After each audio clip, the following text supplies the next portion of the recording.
Big Guns 45 ACP here. Recently you saw a video that I posted. It was called Woods Dinner.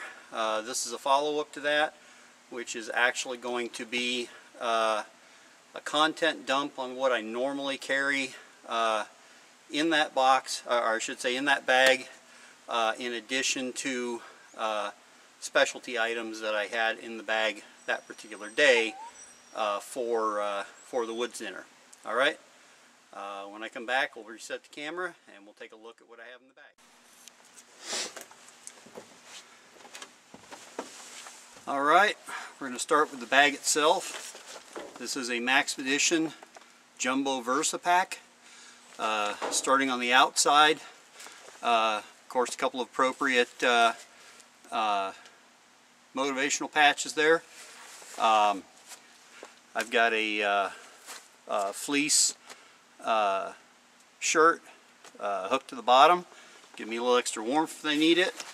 I have my 32 ounce water bottle right here. If I pull that out, we'll tip it to the inside, you'll see I have my canteen cup. This is the Walmart version of the GSI cup, 18 ounces down the bottom.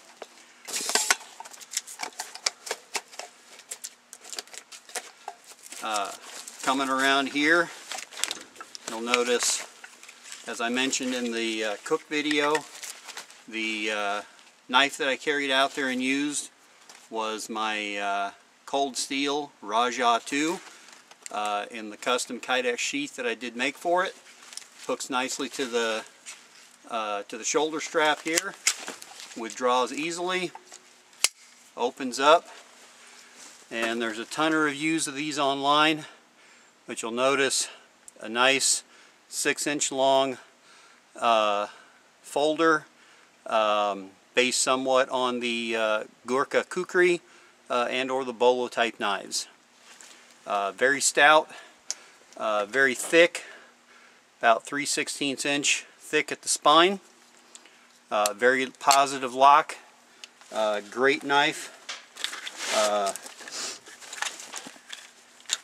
and you can see how easily it goes in and snaps in securely into the sheath. Also, I have a double cobra braid, a king cobra braid, which fits over my strap here.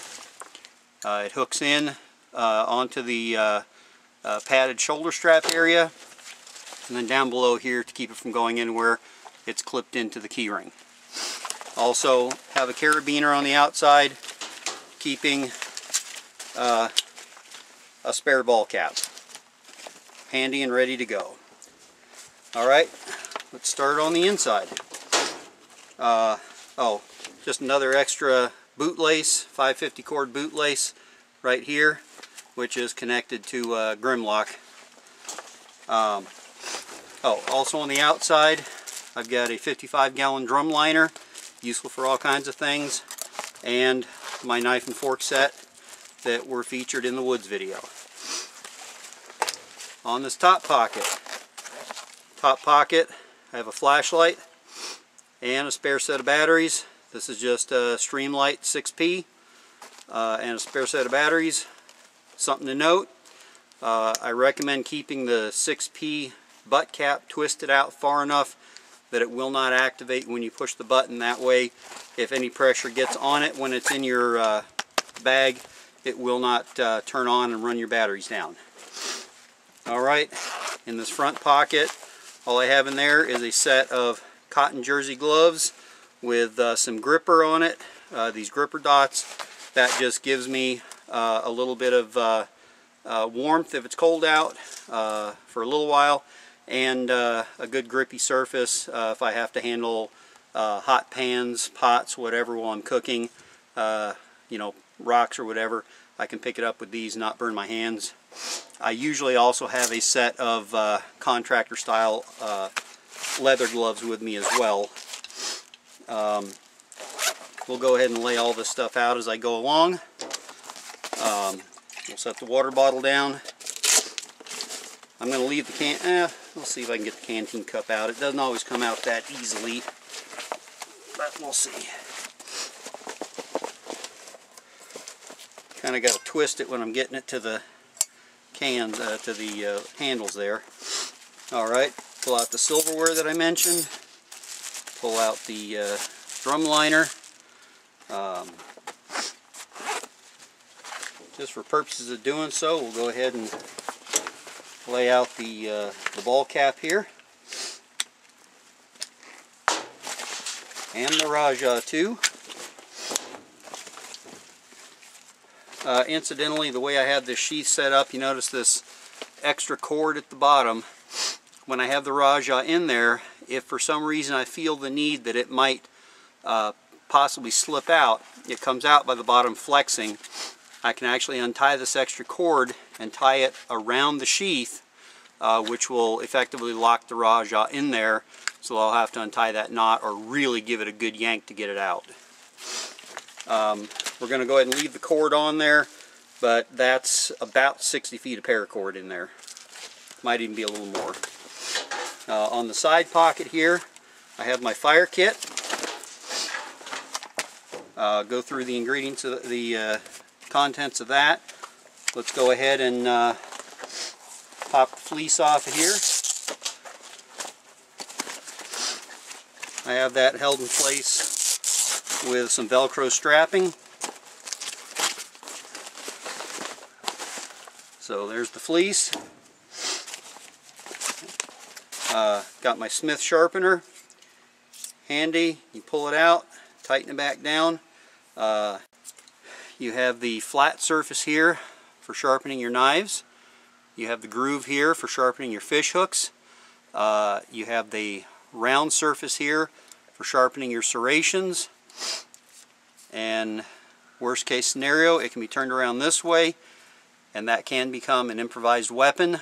It could also be, if necessary, lashed to a stick, used as an improvised spear. That would be a very last case scenario, I think. Got the sharpener. Let's get into the fire kit here. I gave it a long piece of paracord here, so it can be tied to the outside of a bag, hung around your neck, whatever. Let's go ahead and, this also, if it is around your neck, that's a quick disconnect that I made by connecting the ends with a piece of shrink tubing. On the inside here, you'll see I have first a paper towel, which is very good kindling.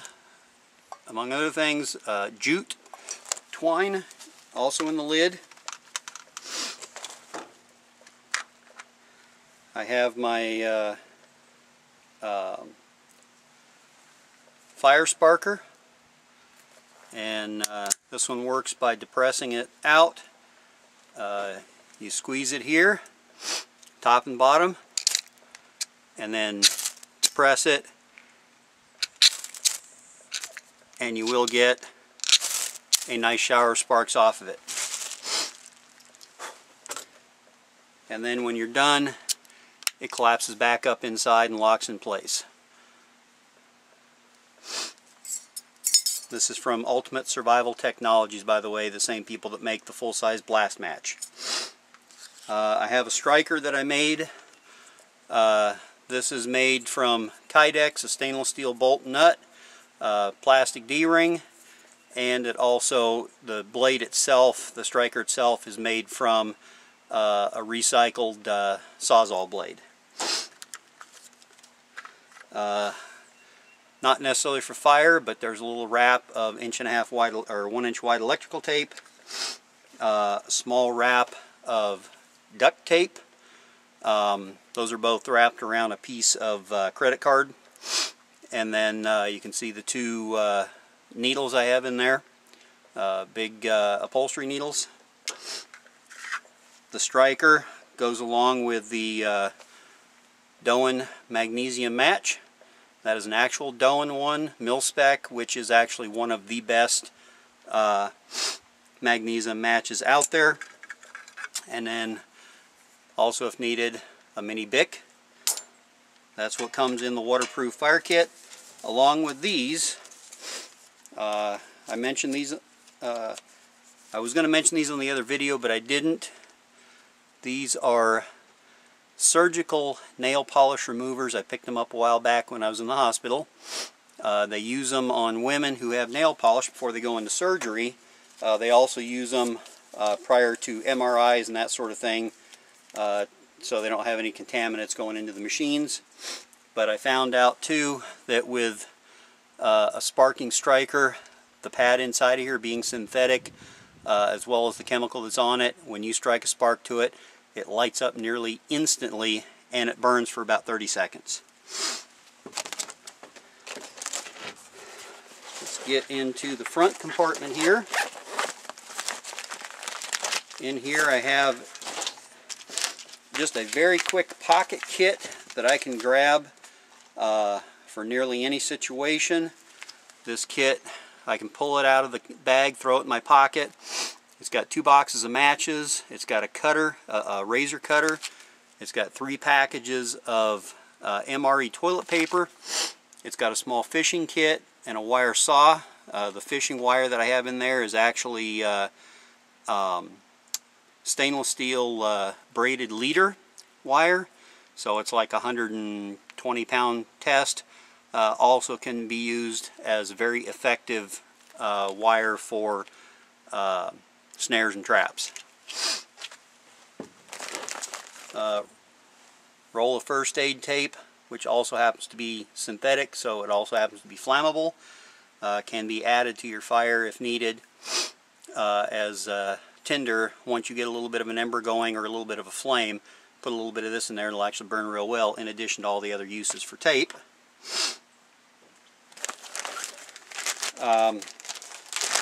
Little boo-boo kit in here.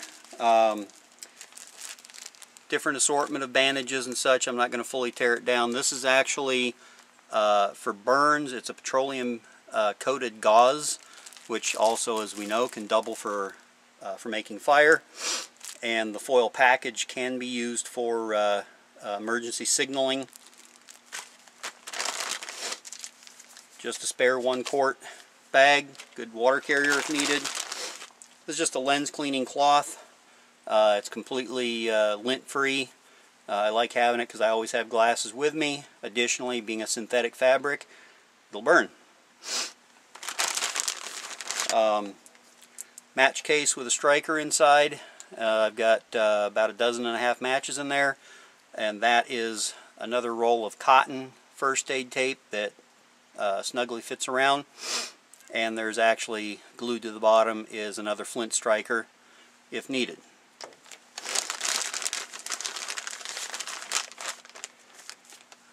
Another lens wipe. This particular lens wipe is alcohol based. It contains isopropyl alcohol, and it's a synthetic cloth, ergo also flammable. A larger amount of duct tape here. Never know what you can use that for. And just a basic compass. Always good to have a compass with you no matter what. And all that is in a quart-sized bag. And then I also have a pair of surgical gloves if needed. Also great to wear if I have to dress out game. That's all for that pocket. Now let's get into the main compartment. Now, from the woods dinner, I had taken this plastic box. I do not always carry this plastic box in here for the simple fact that it is heavy. But I have it in here now because that's what I used on the woods walk. I have another source of fire. These are the hurricane matches, 25 matches, and they actually are packed in there with some cotton. So you have a little bit of kindling to go along, or tinder to go along with it. These are the NATO approved British-made storm matches. Couple of rings, key rings, split key rings, and some safety pins. Never know what you can use them for.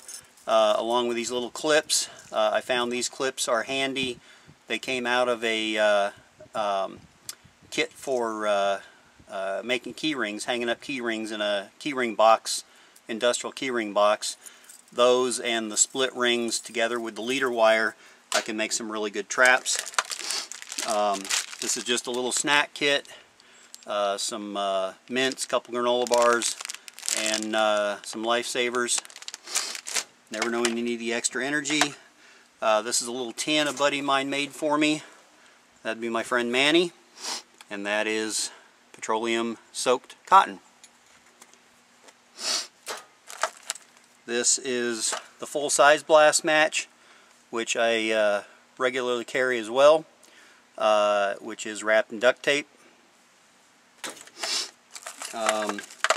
Just some different wipes, a little more boo-boo, part of the boo-boo kit, including hand sanitizer wipes, which incidentally, as always, flammable.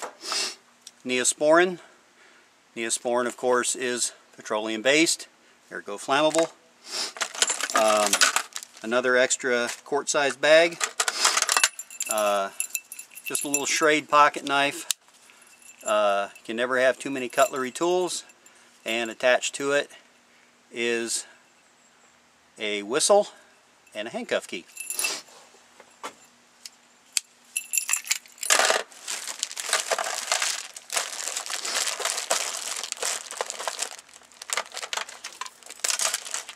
Alright, and the one thing I did not mention either is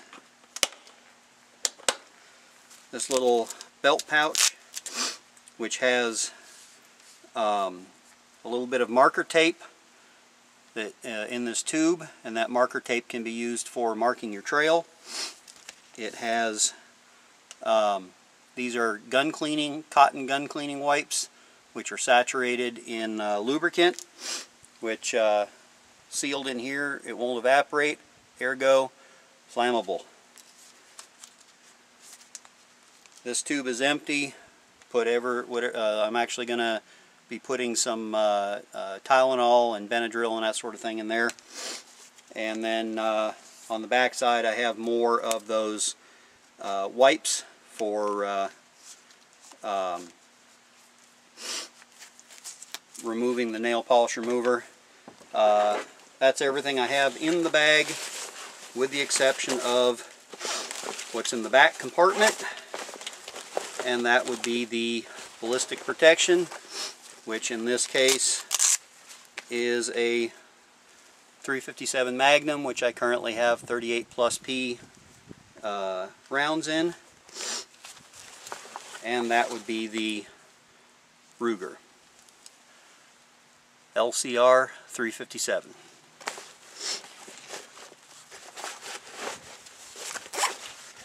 Alright, that's the contents of the bag, and of course it's all laying on top of this nice shemagh that was a gift from a friend of mine who, courtesy of Uncle Sam, spent time in Iraq and Afghanistan. He was nice enough to bring that to me. The other thing that I don't go in the woods without is my walking stick. This is a home fabricated collapsible walking stick, which started out life as a single arm crutch, what they call a leaning crutch, and also a collapsible cane. And you'll notice it has the paracord wrap at the top.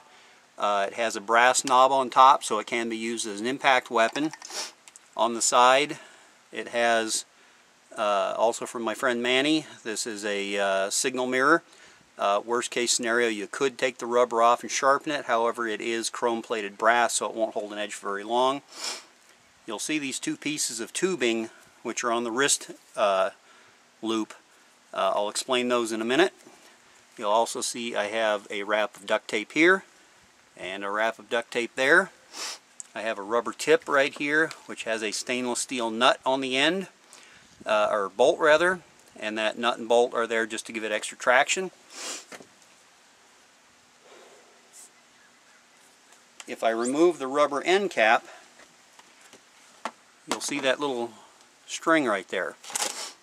When I pull that string out, I'm going to only pull it part way out. You have, well, we'll go ahead and pull it all the way out. Taped together here is a Sawzall blade that I cut in half. I'm not going to untape it for you, but one half of it is saw teeth so that it can be used as a saw, The other half, where I cut it lengthwise down the middle with a Dremel tool, is actually sharpened and formed into a knife. And what these rubber tubes are is they're designed specifically to fit over the ends of these to form rubber handles. Then I have this drinking straw, which is sealed at both ends. It's got jute at one end, it's got char cloth in the center, and it's got I think 6 MRE matches and a striker sealed into it, so it is waterproof. And that all fits neatly and conveniently in the bottom tube of the walking stick. You slide it down, pack it just in with my little finger like that, and then I have room to push this cord down in there so that it's easy to pull it out. And when all is said and done, I have a small survival kit inside the walking stick, as well as the duct tape on it, the paracord, and the impact weapon, and about 2 feet of bank line. So that's everything that went out to the woods with me, with the exception of I had 2 cooking grates, which I don't have with me. They're downstairs in the basement. But that's what I had with me just in that bag. I'll do a pocket dump of what I normally carry in my pockets in another video. Alright? This is Big Guns 45 ACP. As always, please practice proper firearm safety. And remember, it's always better to be prepared today than to wish you were prepared tomorrow. Have a great day.